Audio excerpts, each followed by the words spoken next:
14절을 혼인잔치에 비유라 그래요. 혼인잔치에는 아무나 들어가는 게 아니거든요. 유대인들은 특별히 그 당시 팔레스타인 지역에서는요, 혼인식을 하기 전에, 예식을 하기 전에 사람들에게 초청장을 보내요. 오늘날 보면 우리가 뭐라 그러죠? 그 초대장? 청첩장하고는 좀 다르죠. 청첩장은 그냥 웬만하면 다 보내잖아요. 근데 이스라엘 백성들은 그 나라 당시에서는 이 초청장은 아무나 보내는 게 아니더라고요. 꼭 필요한 사람에게 자기와 직접 관계 있는 사람에게. 그래서 초청장을 보내서 다 혼인잔치에 들어왔는데 사람들이 다 거부하는 거예요. 나는 밭을 샀습니다. 나는 솥을 샀습니다. 나는 또 뭐 다른 일을 해야 됩니다. 다 사람들이 핑계를 하고 혼인잔치에 안 온 거예요. 그러니까 주님이 말하기를 종들을 보내서 사거리로 가라. 이것은 동서사당을 얘기하는 거예요. 온 동네 가서 사람들을 만나는 대로 다 데려와라. 왜냐하면 유대인들이 다 거부를 하니까요. 그래서 그 이방인들을 말하는 거예요. 이 사거리라고 하는 것은 모든 사람들, 이방인들에게 복음이 증거되죠. 혼인잔치가 열렸어요. 혼인잔치 사람들이 가득 왔습니다. 주인이 혼인잔치에 딱 가보니까 예복을 안 입은 사람이 있는 거예요. 혼인잔치는 이런 평상복을 입으면 안 됩니다. 반드시 예복을 입고 들어가야 돼요. 거기 한번 보세요. 굉장히 중요한 부분이 있어서 이 부분을 어제 우리가 안 했습니다. 11절, 22장 11절, 임금이 손님을 보러 들어올 때 거기서 예복을 입지 않은 한 사람을 보고 가로되 친구여 어찌하여 예복을 입지 않고 여기 들어왔느냐 하니 저가 유구문이었다. 네, 알고는 있지만 할 말이 없다 이거예요. 그러니까 혼인잔치는 예복을 입지 않으면 못 들어가요. 임금이 와서 하는 얘기가 그대는 어찌해서 예복을 입지 않고 여기 왔습니까? 그러니까 이 사람이 유구문 할 말이 없어요. 이 부분이 굉장히 중요합니다. 그리고 맨 마지막에 이런 말씀을 하세요. 청함을 받은 자는 많되 택함을 입은 자는 적다. 구원에 초청받은 사람은 많다 이거예요. 그러나 진짜 구원받은 사람은 그렇게 많지가 않다. 그런 얘기입니다. 예복 준비. 그 예복이라는 것은 오늘날로 말하면 우리가 신학적으로 교리적으로 말한다면 예수 그리스도를 영접하고 믿고 거듭나고 예수 그리스도의 의를 입은 것을 상징적으로 말하는 겁니다. 그러니까 요한복음 3장에도 누구든지 아무든지 물과 성령, 말씀과 성령으로 거듭나지 않고는 하나님 나라에 갈 수 없다. 예, 굉장히 중요한 말씀이에요. 우리가 교회 다닌다고 해서 구원받는 건 아니에요. 엄밀히 말해서 말씀과 성령으로 거듭나야 됩니다. 이 부분을 강조하고 또 이 부분에 대해서 우리가 심각하게 자기를 돌아봐야 돼요. 그러니까 교회 다닌다고 해서 구원받은 건 아닙니다. 교회 다닌 거지. 요한복음 3장에 분명히 말씀하기를 말씀과 성령으로 거듭나지 않으면 하나님 나라를 볼 수도 없다. 갈 수도 없다. 여기서 예복을 입지 않았단 말은 거듭나지 않은 상태를 말하는 거예요. 네, 거듭나지 않고는 하나님 나라에 갈 수가 없다. 이게 심각하게 받아들여야 됩니다. 우리 구원에 대해서 다른 사람들의 구원도 물론 우리가 말해야 되지만 내 구원에 대해서, 나의 구원에 대해서 나는 정말 예복을 입은 자냐? 나는 정말 말씀과 성령으로 거듭났느냐? 이 부분 자신의 구원에 대해서 심각하게 생각할 필요가 있다. 또 한 가지 문제가 생겼어요. 15절에 보면 이해. 그러니까 바리새인들이 얼마나 지금 영적으로 충돌이 되겠습니까? 이거를 영적 충돌 현상이라고 그래요. 예수님이 하시는 말씀이 맞기는 맞는데 자기들에게는 이해가 안 가는 거예요. 그러니까 충돌이 일어나는 거죠. 이에 바리새인들이 가서 어떻게 하여 예수를 말의 올무에 걸리게 할까? 뭐하고? 상론이란 말은 자기들끼리 회의를 한 거예요. 어떻게 하면 저 예수라는 사람을 우리가 좀 올무에 빠뜨릴까? 그리고 16절 보세요. 자기 제자들, 이거 예수님의 제자가 아닙니다. 바리새인들의 추종자를 얘기하는 거예요. 바리새인들의 추종자를 헤롯 당원들과 함께 예수께 보냈다. 거기에 줄거 놓으세요. 바리새인들 상론했죠. 그리고 자기 추종자들을 헤롯 당원들.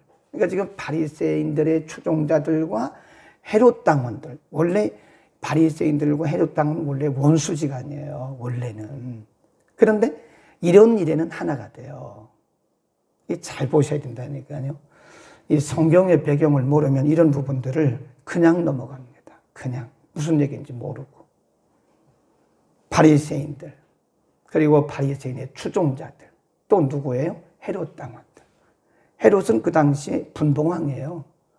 그러니까 이 바리새인들과 이 정치 세력과는 충돌하잖아요. 근데 이런 일에는 하나가 되는 거예요. 딱 한 마음이 됐어요. 이거를 조금 어려운 말로 말하면 의기투합이라 그래요. 악은 항상 의기투합하게 되어 있습니다. 악은 악인끼리 모이게 되어 있어요. 그러니까 이 사람들이 한 가지로 모여가지고 뭐라고 얘기를 하느냐.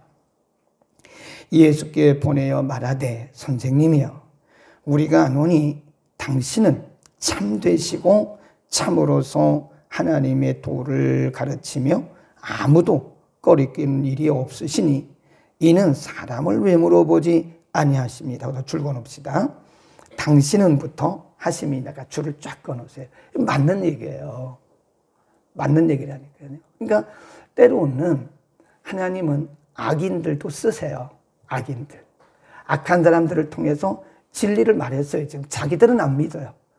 자기들은 안 믿지만 많은 사람들 앞에서 이 말을 한 것은 하나님이 악인들을 통해서 진리를 말하게 한 거예요.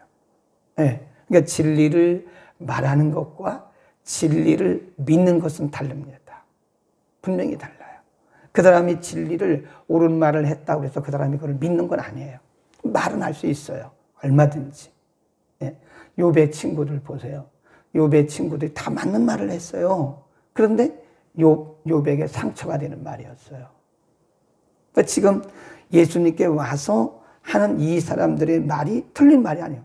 다 맞는 말이에요. 진리입니다. 진리. 이 사람들은 믿지는 않아요. 그러니까 진리를 말하는 사람이 진리를 믿는다. 그렇게 볼 수는 없어요. 네.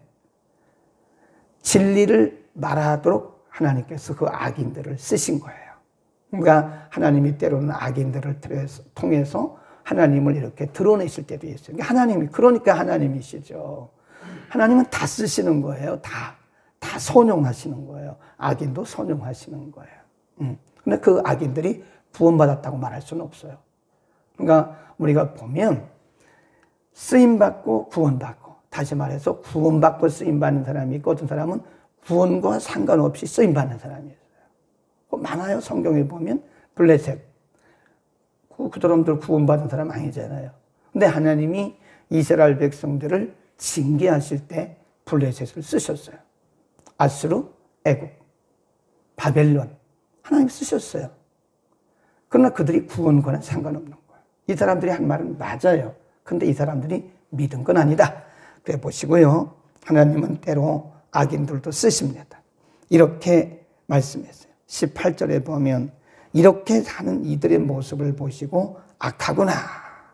그래 또 뭐라 그래요? 외식하는 거구나. 이렇게 악하구나. 외식하는구나. 이렇게 말씀해요. 그리고 이렇게 말씀합니다. 그들이 뭐라고 물었냐면 17절에 당신의 생각에는 어떠한지 우리에게 말씀해 주시오. 가이사에게 세금을 내는 것이 맞아요? 틀려요? 그러는 거예요. 예수님을 지금 뭐 하려고 그러는 거예요? 시험에 빠뜨리려고. 근데 예수님이 사람의 시험에 빠집니까? 안 빠지죠. 하나님이신데. 참 어리석은 거죠. 가이사에게 정부를 말하는, 가이사는 로마 황제였거든요. 로마 정부에 세금을 내는 게 맞아요? 틀려요? 네. 왜냐면 그 당시 이 사람들은 로마 정부가 워낙 유대인들을 강하게 압제를 하니까 로마 정부에 대한 악한 감정이 있었어요. 그래서 만일 예수님이 그때 가이사한테 세금을 내라 이렇게 하면 예수님을 이제 막 그 반역자로, 국가의 반역자로 몰아내려고 그러는 거예요, 지금. 근데 예수님 뭐라고 대답하셨냐? 참 너희가 악하고 어리석구나. 19절. 그 돈을 가져와 봐라. 그 데나리온이란 말은요, 동전이에요, 동전. 그 당시 쓴 동전. 그 동전을 좀 한번 가져와라. 예수께서 말씀하시되 이 형상과 이 글이 네 것이냐? 가로되 가이사의 것이니다. 이에 가라사대 그런즉 거기 줄급시다. 가이사의 것은 가이사에게, 하나님의 것은 하나님께 바치라 그랬어요. 그러니까 로마 정부에 낼 세금은 내고 하나님께 드릴 것은 하나님께 드려라. 이 사람들이 할 말이 없는 거죠. 예수님을 시험하기 위해서 가이사에게 세금을 내지 마라. 그러면 자기 편일 거고, 세금을 내라. 그러면 국가의 반역자로서 이제 예수님을 곤종에 빠뜨리려고 그랬는데 예수님 말씀하시기를 가이사의 것은 가이사에게 내. 로마 정부에 세금 낼 건 내. 그리고 하나님의 것은 하나님께 내.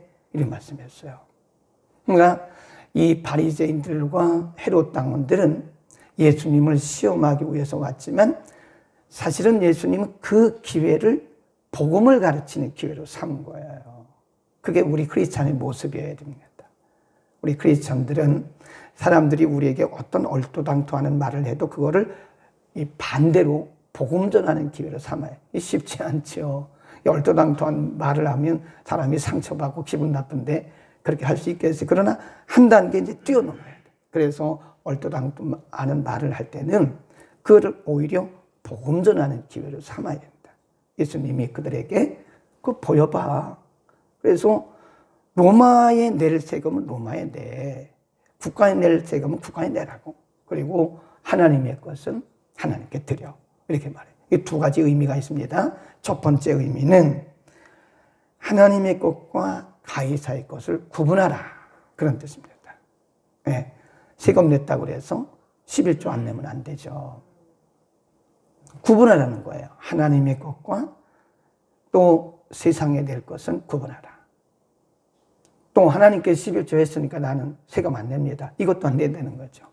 그래서 세상에 낼 것과 하나님이 낼 것을 구분하라. 그런 뜻이고요. 또 하나님의 백성들의 두 가지 의무, 양면성을 우리에게 가르쳐 주는 거예요.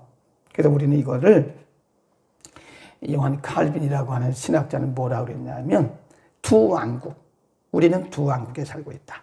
두 시민이에요.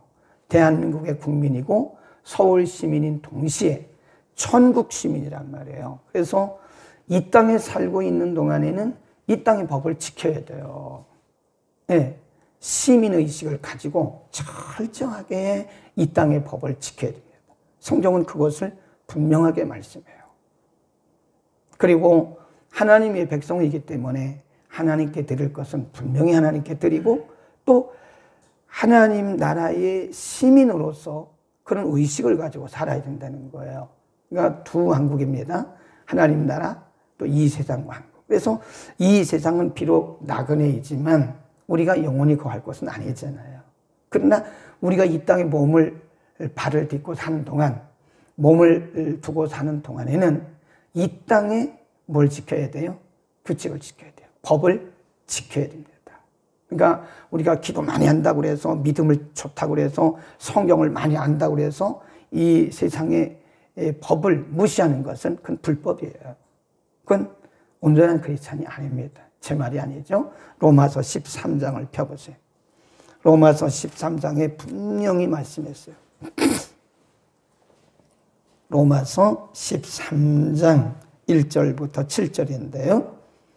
각 사람은, 이 말은 모든 믿는 사람은 위에 있는 권세들에게 굴복하라. 권세, 권위를 말합니다. authority. 권위는 하나님께 나지 않음이 없나니 모든 권위는 다 하나님의 정하신 바다. 그랬어요. 예, 국가도 하나님이 정하시는 거예요. 예, 모든 권위는 하나님이 정하시는 거라는 거예요. 예, 그래서 2절, 그러므로 권세를 거스리는 자는 하나님의 명령을 거스림이니 거스리는 자들은 심판을 자취하리라 그랬습니다. 한 단계 더 나가서 3절에 보면 관원들은 선한 일에 대하여 두려움이 되지 않고 악한 일에 대하여 되나니 내가 권세를 두려워하지 아니한 선을 행하라 그리하면 그에게 칭찬을 받으리라 그랬습니다. 그러니까 어떻게 보면요, 어떤 사람들은 정부가 교회를 핍박한다는데 핍박이 아니에요. 하나님이 세우신 견제 세력이에요. 그러니까 이 교회들이 그냥 놔둬 보면 이게 잘못하면 세속화되고 진리로부터 탈전할 수 있어요. 그러니까 악한 자들을 통해서 이렇게 말씀하시는 거예요. 그러니까 그것을 무조건 사단이라고 보면 안 돼요. 무조건 저 정부는 사탄이다 그러면 안 됩니다. 분명히 성경이 말씀했잖아요. 악한 자들은 선한 일에, 그랬죠. 선한 일에 쓰임이 되고 또 너희를 견제하는 세력이라는 거예요. 이해하시겠죠? 그래서 선한 크리스찬들은 이렇게 성경대로 굴복하고 권세를 따라야 된다. 4절 보세요. 그 악한 권위자들을 뭐라 그랬어요? 하나님의 사자. 하나님의 사자가 되어 내게 선을 이루는 자니라. 그러나 내가 악을 행하거든 두려워하라. 그가 공연히 칼을 가지지 아니하였으니 곧 하나님의 사자가 되어 악을 행하는 자에게 진노하심을 위하여 보응하는 자니라. 그러므로 5절 시작. 그러므로 굴복하지 아니할 수 없으니 노를 인하여만 할 것이 아니요 또한 양심을 인하여 할 것이다. 벌을 받으니까 내가 순종한다. 그렇게 하지 말고 양심적으로 하라. 양심적으로. 네. 그래요 여러분. 우리 크리스찬들은요, 나는 하나님 나라의 백성이니까 천국 시민이니까 나는 이 세상을 무시한다. 그것은 성경적이지가 않아요. 하나만 알고 둘은 몰라요. 이렇게 보면 많은 사람들이 막 강력하게 하는데 이렇게 보면 좀 객관성이 없다. 하나만 알고 둘은 모르는구나. 그러니까 성경은 항상 양면을 다 말씀하는 거예요. 그러니까 하나만 알고 그것이 다인 줄 아는 거예요. 그게 아니라는 거예요. 분명히 성경은 말씀하기를 그들은 하나님의 사자다. 하나님의 사자. 하나님의 사자가 돼서 우리를 때로는 징계하는 하나님의 막대기라는 거예요. 그 하나님의 사자라고 성경이 말씀했는데 그들을 우리가 사탄이라고 말하면 됩니까? 아니죠. 좀 과격한 거죠. 그러니까 하나만 알고 둘은 모르는 경우가 많다 하는 것을 말씀드리고요. 그 다음에 6절 양심을 위해서 하라. 너희가 공세를 바치는 것도 이를 인함이라. 저희가 하나님의 일꾼이 되어 바로 이 일에 항상 힘씁니다. 7절 시작. 모든 자에게 줄 것을 주되 공세를 받을 자에게 공세를 바치고 국세 받을 자에게 국세를 바치고 두려워할 자를 두려워하며 존경할 자를 존경하라. 예수님의 말씀과 일맥상통해요. 이걸 뭐라 그러냐? 성경의 통일성이라고 그럽니다. 성경은 통일성이 있어요. 구약이나 신약이나 모순되는 게 하나도 없습니다. 그러니까 성경인 거예요. 그러니까 진리인 거예요. 그러니까 하나님의 말씀이죠. 사람의 말은 굉장히 모순이 있어요. 자가당착이라고 하잖아요. 자기 한 말에 자기가 빠져요. 저도 마찬가지고 여러분도 마찬가지예요. 인간은 완벽하지 못하기 때문에 자기 한 말에 자기 발목에 잡혀요. 거의 다. 본인들은 모르죠. 자가당착. 근데 성경은 자가당착이 없어요. 왜냐하면 하나님은 완벽하신 분이기 때문에 성경은 구약이나 신약이나 똑같습니다. 그래서 성경의 통일성이라고 그래요. 완벽해요. 사람은 그렇지 못하죠. 사람은 10년 전에 한 말이 틀리고 지금 한 말이 틀려요. 기억도 못해. 저도 그래요. 사람은 그래요. 잘못하다 보면 우리가 거의 다 보면 자가당착에 빠져요. 자기가 한 말에 자기가 다 발목 잡히더라. 거의 그렇습니다. 본인들은 모르는데 저 사람 지금 자가당착에 빠졌다. 그러는 거예요. 어른이고 왜고 그렇더라고요. 공부를 많이 한 사람이나 안 한 사람이나 보면 모순 덩어리예요. 저도 마찬가지고. 사람은 모순 덩어리입니다. 근데 하나님의 말씀은 모순이 없어요. 구약도 신약에 가서 똑 떨어지고. 그러니까 예수님이 하신 말씀이 사도 바울에게 와서 그대로 맞는 거예요. 그러니까 이게 하나도 모순된 게 없어요. 다 통일성이 있는 거예요. 그러니까 놀라서 예수님을 떠나갔다. 예수님을 이길 수가 없죠. 네. 하나님이신 예수님을 어떻게 이겨요? 그러니까 예수님을 시험에 빠뜨리려고 왔다가 이 사람들은 오히려 가르침을 받고 간 거예요. 그러니까 진리는 믿는 겁니다. 진리는 무조건 믿음으로 받아들이는 거지.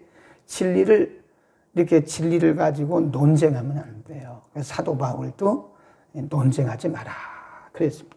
논쟁하면 우리 경건에 유익이 없다. 하나님의 말씀은 그냥 우리가 무조건 믿어야 돼. 안 믿어지면 믿어지게 해달라고 기도하고, 안 믿어지면 내 잘못이지 내가 믿음이 없는 거지 말씀이 잘못은 아닌 거예요.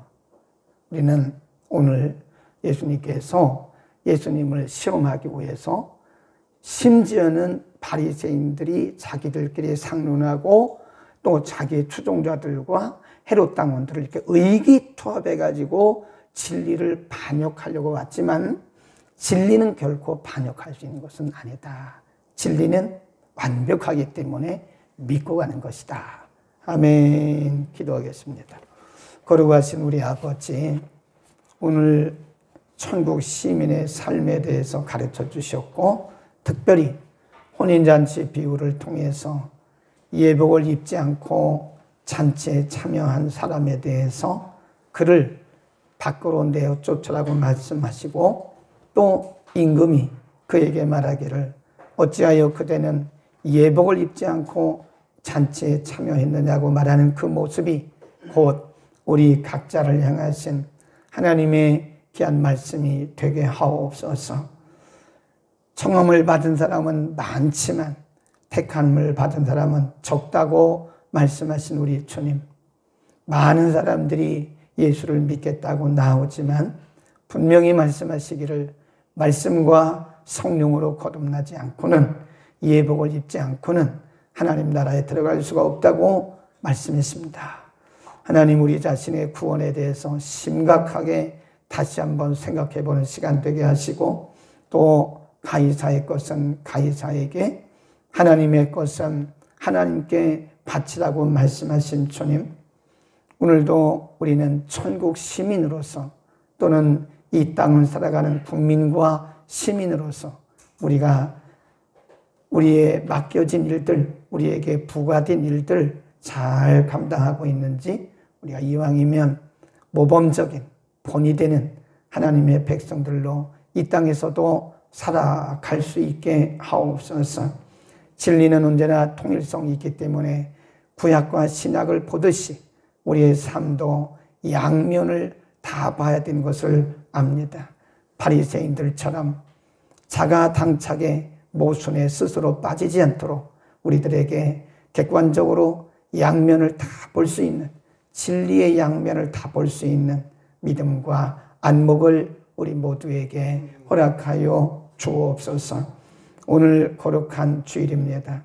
지구촌 곳곳에서 주의 이름으로 모이는 곳곳마다 특별히 주의 말씀을 전달하는 주의 말씀의 전달자, 주의 종들에게 성령의 기름을 부어 주셔서 어찌하든지 온 땅에 하나님의 말씀으로 가득 차게 하시고, 오늘도 예배하는 곳곳마다 하늘의 신령한 은혜를 내려 주옵소서.